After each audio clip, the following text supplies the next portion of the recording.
Kembali di Rakyat Bersuara. Saya tadi melanjutkan dari Prof. Gayus. Prof. Gayus, pertanyaannya sebenarnya simpel. Apa beda dari sampaikan yang oleh Bung Rey ya? Apa beda 98 waktu itu penggulingan Presiden Soeharto dengan apa yang disampaikan oleh Saiful Mujani dan Islah Bahrawi? Silahkan. Sangat berbeda. Sangat, oke. Karena peristiwa 1998 itu gerakan politik yang bernama reformasi. To reform. Apa yang direformasi? Hukum.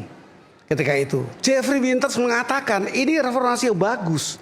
Indonesia berhasil menjadikan demokrasi secara merata, termasuk pemilunya pun sudah merupakan pemilu yang berbeda. Tetapi ini tidak masuk di rezim makar karena dia merubah pemerintahan. Apa yang dirubah? Kekuasaan menjadi milik rakyat sebagai demokrasi. Apa itu? Represif.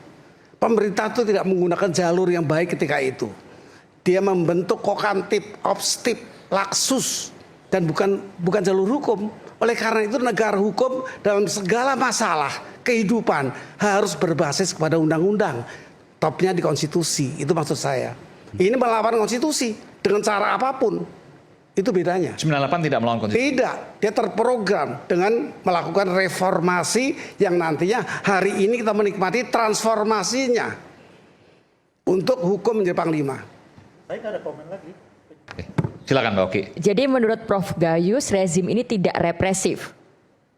Banyak ciri-ciri represif yang tidak menggunakan hukum yang seharusnya dilakukan, yaitu menggunakan peran-peran dari pengamanan. Tapi ini militeristik, yaitu kokantip, obstip, laksus. 98 maksudnya ya? Sebelum 98 dan berujung ke 98 gerakan itu. Oke, tapi kemudian ketika ada kawan kita sendiri, wakil direktur Kontras disiram air keras oleh anggota BAIS, alat negara, bukankah itu sudah cukup untuk menunjukkan ciri-ciri represif itu? Tentu itu kasuistis ya, itu yang harus diteliti secara khusus, tidak digebah uyah menjadi semua persoalan harus lengsernya presiden. Apa kaitannya? Oke, jadi di sini saya mau masuk ya, Bung Aiman tadi sudah ngomong soal hukum pasal-pasal. Nah, saya mau bicara dari sisi sosiologi kekuasaan gitu. Kalau misalnya situasinya adalah komunitas pecinta Prabowo melaporkan Saiful Mujani, kita bisa melihatnya itu sebagai hak warga negara melakukan itu. Oke, tapi saya bisa melihat yang terjadi sekarang tidak sekedar itu. Jadi ada secara sistematis kekuasaan mulai dari Pak Prabowo, Setkap, piranti-piranti kekuasaan termasuk mereka yang menjadi staf dari KSP itu memang sengaja untuk mempersoalkan kasusnya Saiful Mujani ini. Jadi kita bisa cek, tadi sudah ditampilkan gini. Jadi bukan hanya komunitasnya Pak Iwan yang melaporkan pada polisi, tapi secara sistematis Pak Presiden dan jajaran di bawahnya itu memang gelisah, memang marah, memang ingin melaporkan Pak Saiful Mujani. Satu jawaban saya sudah cukup memahami melalui jalur hukum. Enggak, ini sebenarnya bukan. Harus dijelaskan saya menimpali ini, jangan semua ditumpahkan ke presiden. Kalaupun mau ditumpahkan melalui jalur hukum. Ya, jadi kita tidak bisa melihatnya. Saya harus dalam ini. Dari mana ada punya hipotesis seperti atau itu, bukti bahwa ini merupakan gerakan-gerakan yang diorkestrasi oleh kekuasaan. Kita bisa termasuk Bang Iwan kan maksudnya? Saya tidak tahu apakah Bang Iwan diminta langsung atau ekspresi cinta itu tadi. Tapi, boleh disampaikan Bang? Tapi ada diminta langsung? Tidak ada ya. Tidak ada. Nah, jadi tadi saya bilang kalau seandainya ini hanya laporan Bang Iwan, kita bisa melihat itu ekspresi cinta. Tapi kita bisa lihat pertama statement Pak Prabowo sendiri. Pak Prabowo yang menggarisbawahi ada orang-orang yang ingin menggulingkan dirinya. Pak Prabowo yang menggarisbawahi antek asing. Pak Prabowo yang menuduh ada gerakan-gerakan yang ingin menggulingkan dirinya. Lalu kemudian dipertebal oleh pernyataan Setkap bahwa sekarang ini inflasi pengamat. Bahwa Pak Prabowo dicintai rakyat maka tidak bisa digulingkan. Dan karena saya aktif di sosial media ya Prof. Gayus, saya bisa melihat siapa orang pertama yang sebenarnya membesarkan isu makar ini adalah tim KSP. Silahkan cek di sosial media. sebelum ada video yang disebarkan oleh tim KSP itu, nggak ada orang yang tahu pernyataan Pak Saiful Mujani ini. Jadi kalau tadi Pak Klipernya yang bikin orang KSP menurut Anda? Siapa? Sebut aja. Cek asal mulanya Ya, nanti siapa? di Instagram. Jangan sampai menyebut sesuatu tapi enggak. Salah satu akun yang menyebarkan Kita itu. sama-sama aktif di sosial media. Siapa? Sebut aja. Akun Levenia. Ulta. Iya. Oke. Ya. Ulta bilang apa? Dia yang menyebar, salah satu akun pertama yang Kan dia menyebarkan juga klip aktif itu. di sosial media. Iya, Apakah betul. tidak boleh kemudian dia menanggapi itu? Boleh, makanya itu saya mau bilang bahwa dia salah Apakah satu dengan yang itu menyebarkan kemudian itu. dia bisa dianggap bahwa dia memprovokasi semua pendukung Prabowo untuk kemudian mempermasalahkan masalah ini? Saya tidak bilang itu. Saya tidak bilang itu. Saya Bukan bilang bahwa pertanyaan yang sama dengan pertanyaan yang dikemukakan tadi. Saya tidak. Apakah karena pidato Saiful itu dianggap kemudian memprovokasi orang? Sama itu pertanyaan itu. Apakah karena ciutan itu memprovokasi yang lain melaporkannya? Itu namanya permulaan, Bang. Itu makanya Iya kan? pertanyaan Anda itu. Dengan Nggak gini, Sama Abang dengan- sepakat nggak sama kalau dengan Abang sepakat pertanyaan. nggak? Sebentar. Nggak, nih, anda nyelak omongannya Mbak Oki. Mbak Oki lagi bilang kalau dibilang bahwa Saiful Mujani itu melakukan penghasutan, Mbak Oki mau bilang sebenarnya omongannya Saiful Mujani itu tidak rame. Yang rame justru dari aktor negara yang menyebarluaskan. Siapa yang menyebarluaskan Tadi pertama? udah disebut. Enggak, akun pertama yang menyebarluaskan Tadi udah itu disebut. adalah akun YouTube.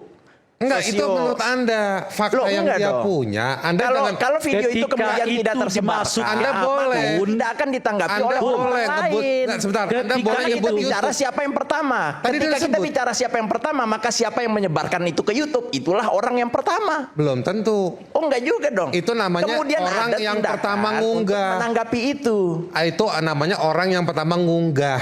Saya Kalau kasih- Mbak Oki boleh dia, nggak? dia nggak ngomong ngunggah, dia ngomong kenapa Saya orang tambahi pemerintah ikut kronologinya ya. ngeramein. Saya tambahi kronologinya. Jadi jangan sampai nih Ada gara-gara nih masalah banyak yang kita. mengunggah video itu Kita kuping kita di bangsa ini dengar omongan tafsirnya beda-beda. Itu problemnya, bukan soal makar. Oke, kita mulai dulu runtutannya. Ada beberapa akun yang mengunggah pidato itu ke media sosial. Ya. Termasuk seingat saya salah satu media televisi nasional. Oke. Dan tidak ada reaksi apa-apa. Betul. Hari ini kita halal bil halalnya itu media sosialnya udah naik di mana-mana, nggak ada tanggapan apa-apa. Besoknya Bung Saiful Mujani dengan siapa tadi namanya? Mbak Levina. Ulta. Itu masih dalam satu forum yang sama. Yang membicarakan tingkat apa namanya itu ya, perhatian publik terhadap kebijakan salah satunya BOP. Ya. Di mana Levina ini salah satu narasumber dari pihak istana. Masih sama-sama tuh moderator Saiful, Levina adalah narasumber. Dan di situ nggak ada perbincangan soal yang disebut dengan makar. Sama sekali nggak ada. Saya kurang tahu persis apa itu sorenya apa besoknya, saya kurang tahu persis. Besoknya atau sorenya? Saya lupa. Abang salah. Abang salah. Sorry saya Muncullah tanggapi. Saya tanggapi. kemudian ciutan itu dari Levina ini. Ulta Levenia, Ya. oke. Levenia itu baru Muncul kemarin, ciutan Bang. Baru kemarin. dengan Sementara kata begitu yang naik ke disebut YouTube. dengan Sorry nih. makar. Nah, sejak saat itu rame. Itu peristiwanya. Itu versi Anda. Oke, versi Anda? Versi gua ya. Ini kan naik di YouTube. Pakai Ya kan? kata Begitu- Anda dong. Oh iya, versi saya. Ya. Oke. Versi saya ya, Bang ya. Soalnya di samping Anda prop. Siap. Kan saya bicara ke Abang aja. Ya, Anda bicara ke Ya banyak udah, oke, orang. oke, Ya, oke, oke, udah. Jadi kita memperdebatkan apa? Anda berbicara di banyak. Ya, ya. Anda siaran langsung. Ya udah. Oke, silakan. Oke. Versi saya. Dari Naik dulu ke YouTube. Ya kan? Naik ke YouTube itu untuk apa? Otomatis memancing orang untuk menanggapi dong. Betul dong. Nah, begitu itu naik, itu sebenarnya sudah ada.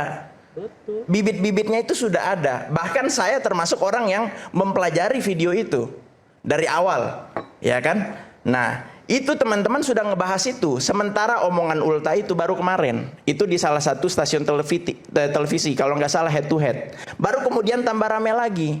Jadi jangan dibalik-balik. Bukan. Jangan kemudian seolah-olah untuk membenarkan hipotesis itu bahwa negara ikut andil lewat ulta. Jadi gitu gini, loh. Bung Aiman yang mau saya sampaikan ya. Jadi ketika tangan-tangan negara kemudian sengaja untuk mengamplifikasi potongan omongan Saiful Mujani itu, saya melihat kita sedang menghadapi pemerintahan yang memang begitu insecure, yang begitu merasa terancam, yang begitu merasa ingin untuk mengamankan segala sesuatu, untuk segala percik-percik yang kelihatannya mengkritik. Bentar. Gitu. Oke, saya harus fair juga. Ya. Kenapa saya tengah ya, tidak kanan tidak kiri. Tapi kenapa Apa ketika nggak ke situ soalnya? Iya, enggak ke sini. Kalau gitu ke sini. Kenapa kalau seandainya satu orang itu disebut pemerintah? Bisa aja kan misalnya, ini saya bicara soal individu. Ulta Levenia punya inisiatif sendiri karena dia gatel, dia kesel, dia kecewa misalnya gitu ya. Lalu kemudian dia sampaikan itu. Kenapa kemudian langsung bicara soal pemerintah? Saya tetap tengah ini. Tapi bagaimana kemudian Anda bisa menjelaskan itu? Apakah itu tidak jump to conclusion? Enggak, karena ketika seseorang memang bekerja sebagai seorang staf KSP, di situ dia semua yang melekat pada dia itu merepresentasikan itu. Ya, Dan kan ketika dia bicara di situ, preferensi subjektif dia.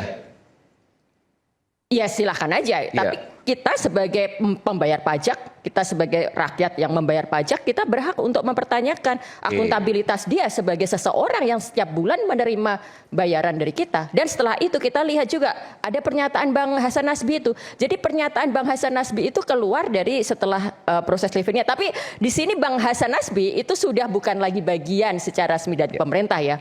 Tapi di sini kita juga tidak bisa naif melihat itu, bahwa kita melihat ada peran staf pemerintah, pejabat pemerintah yang memang membesarkan isu ini, yang bagi saya itu menunjukkan insecurity, ketidakpercayaan diri pemerintah, yang nanti ujungnya akan memperpanjang yang namanya represi-represi ini. Itu aja yang memang harus kita lihat. Bung silakan. Iya, makasih Mas Aiman. Yang pertama saya ingin tegaskan Mas Aiman, siapapun berhak berekspresi Mas Aiman, yang dibayar negara atau tidak dibayar negara. Karena berekspresi itu bukan tergantung siapa yang bayar Mas Aiman. Berekspresi itu adalah fundamental hak asasi manusia. Itu yang pertama Mas Aiman. Saya masuk pada penjelasan saya secara ringkas Mas Aiman. Ada 3 poin yang ingin saya jelaskan. Yang pertama, saya juga nonton Mas Aiman, Halal Bihalal Pengamat. Sebagian besar orang yang berbicara itu saya kenal dekat Mas Aiman. Yang pertama Mas Aiman, kan sepanjang video itu banyak poin mengkritik pemerintah. Tadi juga Mbak Oki menyampaikan langsung mengaitkan dengan pemerintah. Izinkan saya Mas Aiman menyampaikan data, karena di awal tadi Bang Haris kan sampaikan, ayo kita bicara data. Mas Aiman, beberapa waktu yang lalu ada 2 lembaga survei yang baru merilis data tentang pemerintah. Ada Lembaga Survei Indonesia, ada Poltreking. Saya ringkaskan sedikit Mas Aiman.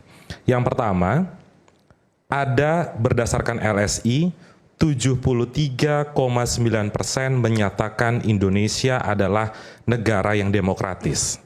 Itu 73,9% respondennya.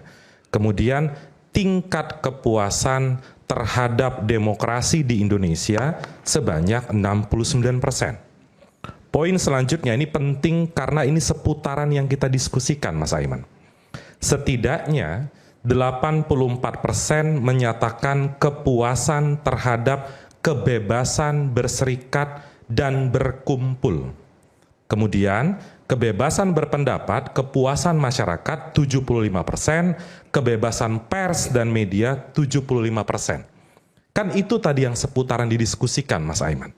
Ini disampaikan oleh LSI, bisa didebat, respondennya jelas, gendernya jelas, daerahnya jelas. Terkait dengan kebebasan berekspresi. Bahwa ada 1-2 hal permasalahan, wajar itu yang diperbaiki. Tapi jangan langsung gebiah uyah mengeneralisir ini kepada pemerintah. Itu survei pertama Mas Aiman. Kemudian terkait survei kedua ada Poltreking yang saya rasa beberapa hari lalu baru dirilis. Tingkat kepercayaan masyarakat terhadap pemerintah 75%, 74% puas dengan kinerja pemerintah. Kemudian program prioritas yang dirasakan manfaatnya yang terbesar itu makan bergizi gratis, Mas Aiman. Saya paham betul, Mas Aiman, program ini banyak masalahnya. Setiap hari ada saja permasalahannya. Tapi yang jangan lupa, permasalahan itu timbul dari kolaborasi aksi masyarakat. Masyarakat yang melaporkan dan ada tindakan dari pemerintah. Ada yang disuspend, SPPG dan lain-lain. Itu poin pertama terkait dengan data, Mas Aiman. Poin kedua adalah bagaimana pandangan pemerintah tentang isu kebebasan berpendapat, berserikat, dan juga demokrasi. Mas Aiman, sebagai kewajiban negara untuk mentaati perintah konstitusi, dan memang di dalam pasal 28E Undang-Undang Dasar ada jaminan atas kebebasan berserikat, berkumpul, dan berpendapat. Kalau kita, pemerintah tidak comply dengan itu, tentu adalah pelanggaran hukum, Mas Aiman. Itu poin selanjutnya. Dan juga Mas Aiman, kemudian bagaimana pandangan Presiden tentang kritik dan demokrasi? Mbak Oki tadi mencuplik satu kalimat dari Presiden. Ada juga kalimat Presiden tentang kritik, Mas Aiman. Saya ucapkan secara verbal, di zaman sekarang pemimpin harus terbuka untuk masukan. Kita tidak anti kritik, kita malah suka kritik. Kritik itu membantu kita, membuat kita lebih aware, lebih waspada. Itu bisa masyarakat, kalau tadi Bang Rey sampaikan, ada handphone silakan saja, diketik apa yang saya sampaikan tadi, ada pidato Pak Presiden seperti itu. Kemudian Mas Aiman, apakah cukup dengan pidato Mas Aiman? Tentu tidak cukup. Di dalam peraturan perundang-undangan Mas Aiman, di dalam Kitab Undang-Undang Hukum Pidana, untuk pertama kali KUHP mencantumkan kata demokrasi, Mas Aiman. Di bagian penjelasan, untuk pertama kali KUHP mencantumkan kata demokrasi. Di dalam bagian penjelasan disebutkan, dalam negara demokratis, kritik menjadi hal penting sebagai bagian dari kebebasan berekspresi yang sedapat mungkin bersifat konstruktif, walaupun mengandung ketidaksetujuan terhadap perbuatan, kebijakan, atau tindakan presiden dan atau wakil presiden. Jadi tidak hanya diucapkan persoalan kita tidak anti terhadap kritik, Mas Aiman. Di dalam peraturan perundang-undangan juga ada. Dan tentu pemerintah juga meyakini, kritik itu kan ada dua fungsinya, Mas Aiman. Pertama, check and balance terhadap kebijakan negara. Maka dari itu ada adagium, Mas Aiman, kalau kekuasaan terlalu luas tanpa ada pengawasan, maka berpotensi disalahgunakan. Tentu pemerintah tahu dan berusaha penuh menjalani adagium itu. Power tends to corrupt. Sehingga silakan saja kritik. Mas Aiman buka semua media sosial, tiap menit ada kritik terhadap pemerintah. Adakah yang dilaporkan oleh pemerintah? Gak ada. Oleh pemerintah, Mas Aiman. Tidak ada. Anda mau nanya ke Mbak Oki maksudnya? Enggak, bukan. Ini kan sudah sebenarnya bisa dicek semua, Mas Aiman. Misalnya dalam kasus Panji kemarin. Ya kalau mau nanya Mbak Oki langsung aja nggak apa-apa. Enggak, saya nggak usah pakai antara. Bukan. Ini sebenarnya untuk kita bersama, Mas Aiman. Itu, Mas Aiman. Lalu Mas Aiman, kapan pemimpin negara, misalnya pada periode-periode sebelumnya, mengadakan kegiatan diskusi terbuka, disiarkan ke seluruh masyarakat, hanya bermodal internet selama berjam-jam, Mas Aiman. Diskusi Presiden terbuka. Prabowo sudah 2 kali melaksanakan. Presiden Prabowo menjawab.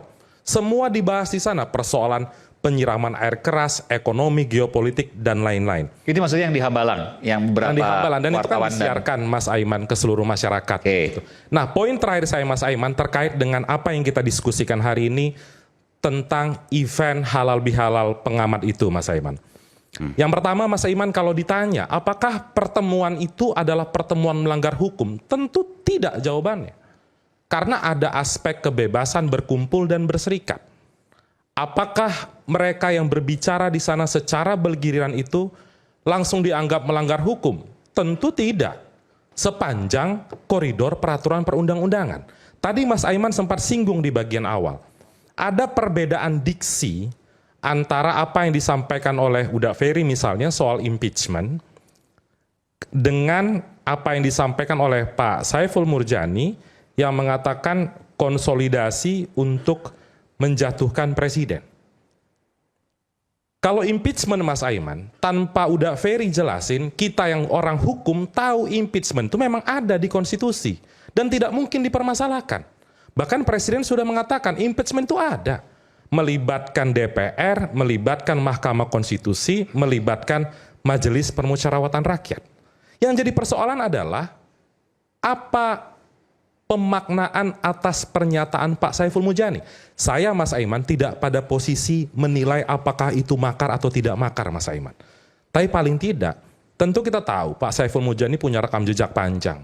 Guru besar, peneliti, banyak kajian-kajian beliau. Yang diharapkan oleh masyarakat adalah penjelasan. Apa maksudnya? Atau sederhananya begini, Mas Aiman. Bagaimana menjatuhkan pemerintahan tanpa melakukan impeachment? Itu yang masyarakat ingin tahu. Apakah itu melanggar hukum atau tidak? Maksudnya? Apakah persoalan melanggar hukum atau tidak, itu kan ranahnya kepolisian. Iya. Pemerintah juga tidak mungkin memaksa beliau, misalnya cabut laporannya, apa urusannya? Ya. Presiden itu kan, kalau kita kaitkan dalam sistem penegakan hukum, Mas Aiman, Presiden itu kan atasan administratif penegak hukum, bukan masuk pada wilayah penegakan hukum. Jadi kalau masuk wilayah penegakan hukum, pemerintah memilih tidak masuk ke sana. Silakan saja berproses. Tetapi Mas Aiman, poinnya itu sebenarnya bukan siapa yang menyebarkan. Tapi apa penjelasan Pak Saiful Murjani? Ini kan pertanggungjawaban moral dan pertanggungjawaban akademik dari Pak Saiful Mujani. Kalau itu tidak disampaikan segera, Mas Aiman, potensinya ada banyak. Pak Gayus tadi sampaikan, bisa berpotensi menghasut orang demo, bisa membuat kekerasan. Kan ini nggak jelas maksudnya apa. Kita juga penasaran. Bisa jadi UTA benar, bisa jadi UTA juga salah. Tapi jadi wajar Mas Aiman, kalau orang mendengar pernyataan Pak Saiful Mujani itu, wajar muncul tanda tanya. Loh, perasaan saya di kelas hukum itu, kalau menjatuhkan presiden itu melalui impeachment. Loh, apa mekanismenya selain impeachment? Itu jadi Mas Aiman. Jadi pada intinya Mas Aiman. Jadi diskusi hari ini udah benar ini ya? Iya, jadi kalaupun mendiskusikan itu kan atas respon karena ada ruang gray area nih. Oke. Betul. Yang nggak kunjung dijelaskan. Oke. Poin kita adalah, poin kami di pemerintah, tolong jelaskan itu. Kenapa Mas Aiman? Masih banyak Mas Aiman masalah pemerintah yang lain. Pasti. Masih banyak. Presiden berulang kali ke luar negeri, ada perjanjian-perjanjian luar negeri yang diupayakan untuk membantu masyarakat. Jadi supaya tidak habis waktu kita, jelaskan ke publik dengan atau agar masyarakat bisa tahu, tidak salah sangka. Itu Mas Aiman. Oke, baik. Oke.